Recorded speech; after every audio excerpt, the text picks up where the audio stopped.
Hello friends, good morning. Welcome back to my channel. তো তোমরা সবাই কেমন আছো? আশা করছি ভালো আছো। আর তোমাদের ভালোবাসা আমিও বেশ ভালোই আছি। তো আজ হচ্ছে মঙ্গলবার। আজকে হচ্ছে বাড়িতে করবে হচ্ছে বিপত্তারিণী পুজো। তাই সকাল সকালই ঘুম থেকে উঠে গেছি। তো ঘুম থেকে উঠে এদিকে পুজোও করবে। তো ঠাম্মা স্নান করে ঠাকুর ঘরে ঢুকে গেছে। আর এদিকে আমি দেখো বাসি বিছানাটা তুলে নিচ্ছি। আর এদিকে তো ওয়েদারের অবস্থা খুবই বাজে। সকাল থেকে পুরো বৃষ্টি হচ্ছে, মানে মুষলধারে বৃষ্টি একদমই থামছে না। আর এখন আবার একটু আগের তুলনাতে একটু কম হচ্ছে, মানে বৃষ্টিটা এক ধারছে হয়েই যাচ্ছে। তো দেখো এদিকে বৃষ্টিও হচ্ছিলো, তাই জামা কাপড় তো আর ধুতেও পারলাম না সেভাবে। কালকের জামা কাপড়গুলোই না এখনও শুকোয়নি। তো তাই আর জামা কাপড় ধুলাম না। সকাল সকাল বাসি বিছানাটা তুলে এদিকে রান্নাঘরে কাজকর্মগুলো করে স্নান করে চলে যাব ঠাকুর ঘরে। আর আমাদের বিপত্তারিণী পূজাটা হচ্ছে আমরা বাড়িতে নিজেরাই পাঁচালি পরে করি। তো অনেক আগে বাড়িতে হচ্ছে মূর্তি দিয়ে পুজো করা হতো। তো সেখানে আমার এক জ্যাঠাশ্বশুরের ঘরে, বড় জ্যাঠাশ্বশুরের ঘরে করা হতো। ওখানে সবাই মিলে একসঙ্গে করতাম। এখন আর ওখানে করা হয় না, বাড়িতে নিজেরাই হচ্ছে পাঁচালি পরে পুজোটা করি। তো দেখো এদিকে হচ্ছে বাড়িতে আজকে রান্না হবে খিচুড়ি আর হচ্ছে সব সবজি দিয়ে একটা নিরামিষ তরকারি। তো শুধু খিচুড়ি তো আর ভালো লাগে না, আর পুজোর জন্য এদিকে খিচুড়ি করবে। আর এদিকে মাও স্নান করে ঠাকুর ঘরে ঢুকে গেছে, ঠাম্মার সাথে হাতে হাতে সমস্তটা রেডি করে দিবে। আমি এদিকে রান্নাঘরের কাজগুলো করে স্নান করে চলে যাব ঠাকুর ঘরে, পাঁচালিটা আমি পরবো।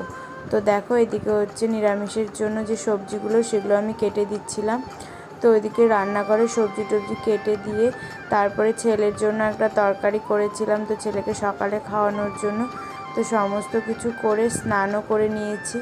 আর অনেকটাই বেলা হয়ে গেছিলো। তো এখন হচ্ছে 1টার মতো বাজে। তো তারপরে দেখলাম বৃষ্টিটা হালকা কমেছে। আর এই ওয়েদারের তো কোনো ঠিক নেই, কখন রোদ হচ্ছে কখন বৃষ্টি হচ্ছে।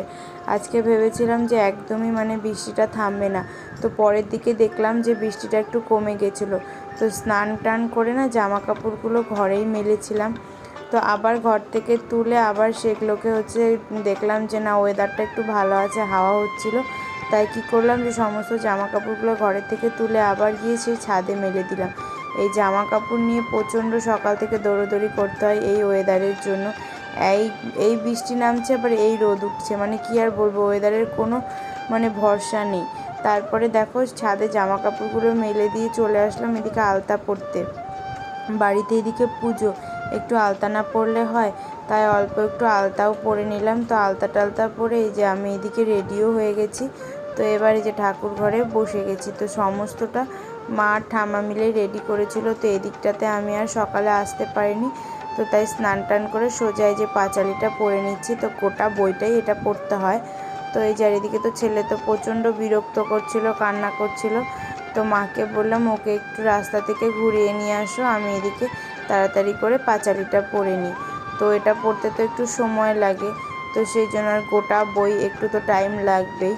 তাই মা ওকে নিয়ে একটু রাস্তার দিকে গেল, আর আমি এদিকে বইটাকে পড়ে নিলাম তাড়াতাড়ি করে। তারপরে এদিকে আবার রান্নারও দেরি হয়ে যাচ্ছিল। তো এদিকে দেখো তাড়াতাড়ি করে আমি এই বইটা পড়ে নিচ্ছি। আর আমাদের না এই আজকে হচ্ছে আবার মঙ্গলবার ছিল, সে আমার বজরংবলীর পূজাও করে। তো পাশে হচ্ছে বজরংবলীও বসিয়েছিল, আর তার সাথে এই হচ্ছে তোমার বিপত্তারিণী ঠাকুরটাও বসিয়েছিল, দুটো পরপর বসিয়েছিল। তো ভালোই হয়েছিল, দুটো পূজা একসাথে হয়ে গেল। আর আমাদের ঘরে প্রতি মঙ্গলবার করে তোমার বজরংবলীটা বসায় তোমাদের দাদাভাই আর আমার শ্বশুর পুজো করে। তো ওদিকে দেখো পুজো টুজো করে চলে আসলাম রান্নাঘরে। বাবা আবার এদিকে বাজারও নিয়ে আসছিলো। তো আর কিছু লঙ্কাও ছিল, আর লঙ্কাগুলো না এভাবে ডাঁটাগুলোকে এভাবে না ছিঁড়ে ছিঁড়ে রেখে দিই। কারণ কি বলো তো, ডাঁটাগুলো এভাবে ছিঁড়ে ছিঁড়ে রাখলে কি তো লঙ্কাগুলো না খুব তাড়াতাড়ি পচে যায় না, ভালো থাকে। আর ডাঁটা দিয়ে রাখলে না লঙ্কা তাড়াতাড়ি পচে যায়, নষ্ট হয়ে যায়। তো সেই জন্য বাবা বাজার থেকে সমস্ত বাজার করে আনছিল। তো তাই ভাবলাম যে এখনই লঙ্কাগুলো হচ্ছে এভাবে ডাঁটাগুলো ছাড়িয়ে আর সমস্তটাকে গুছিয়ে রাখলাম। গুছিয়ে রেখে তারপরে এদিকে আবারও চলে আসলাম ঠাকুর ঘরে। এবার সবার জন্য এই পানগুলোকে এবার সাজিয়ে নিচ্ছি, এগুলো দিয়ে সবাইকে তেল সিঁদুর দিয়ে এগুলো হাতে হাতে দিয়ে দেব।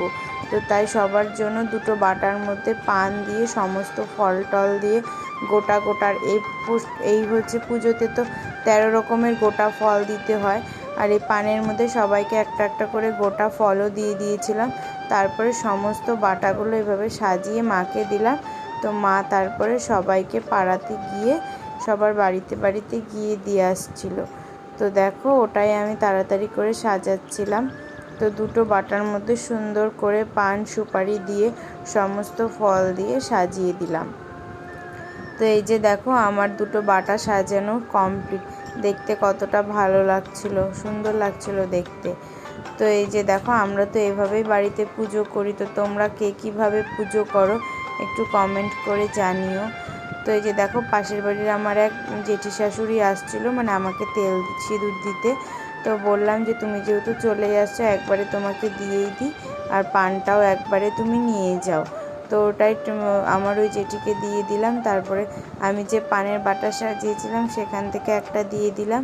পরে আমার শাশুড়ি বলল যে প্রথমটা যেহেতু নিয়েই আসছিস সেহেতু ওর হাতেই দিয়ে দে। তো তারপরে আমার হাতে ওটা দিয়ে দিল। তো আমি তো আবার পান খাই না, মাকে বললাম তুমি ওটা ঘরে নিয়ে যাও। আর এদিকে পুজো টুজো কমপ্লিট করে মা তো চলে গেছিলো রান্নাঘরে। তো আজকে দেখো এই যে গরম গরম খিচুড়ি করেছিল। আর তেমন না সবজি ছিল না ঘরে, যাই ছিল ওটা দিয়ে আমি মানে সবজি কেটে দিয়েছিলাম। আর এদিকে পাঁপড়ও ভাজা হয়েছিল। আর এই খিচুড়ি তার সাথে নিরামিষ তরকারি আর পাঁপড় ভাজা খেতে কারই না ভালো লাগে। তো আমার তো খেতে দারুণ লাগে। তো তোমাদের কেমন লাগে কমেন্টে জানিও। আর ওদিকে দেখো খিচুড়ি গরম গরম খিচুড়ি টিচুড়ি খেয়ে তো একটু শুয়েছিলাম। তারপরে বিকেলের দিকে তো কোনো কাজ ছিল না, তাই ভাবলাম যে ঘরটাও নোংরা হয়েছিল আর জামা কাপড়গুলো না চারোদিকে ছড়িয়েছিল। আর কিছুদিন জামা কাপড়গুলো রোদ্রে ভালো করে শুকিয়ে টুকিয়ে ভাঁজ করা আর হয়নি। তো তাই ভাবলাম আজকে যেহেতু সময় আছে ঘরটাকে একটু বিকেলবেলা পরিষ্কার করে নিই।